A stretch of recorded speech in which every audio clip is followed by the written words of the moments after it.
కణచక్రం. బహుకణ జీవులలో కణం నిర్మాణాత్మక క్రియాత్మక ప్రమాణం అని మనకు తెలుసు. కణ విభజన ఒక సజీవ ప్రక్రియ.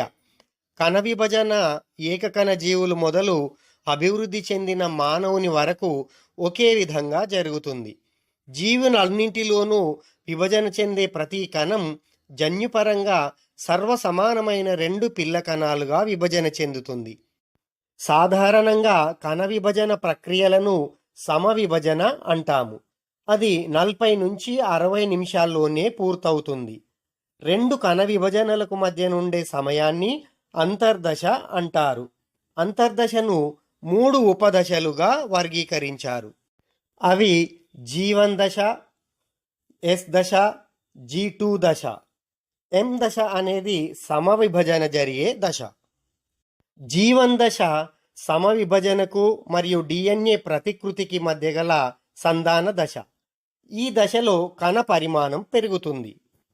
S దశ ఇది DNA సంశ్లేషణ జరిగే దశ. ఈ దశలో క్రోమోజోములు రెట్టింపు అవుతాయి. G2 దశ DNA ప్రతికృతి మరియు సమవిభజన ప్రారంభానికి మధ్య గల 2వ సంధాన దశ. ఈ దశలో కణాంగాలు విభజన చెందుతాయి. క్రోమోజోములు సమవిభజనకు సిద్ధమవుతాయి. M దశ ఇది సమవిభజన జరిగే దశ. దీనిలో ప్రథమ దశ, మధ్యస్థ దశ, చలన దశ, అంత్యదశ మరియు సైటోకైనసిస్ అనే దశలు ఉంటాయి. కణ విభజనలో కణ ద్రవ్య విభజన లేదా సైటోకైనసిస్, కేంద్రక విభజన లేదా క్యారియోకైనసిస్లు జరుగుతాయి.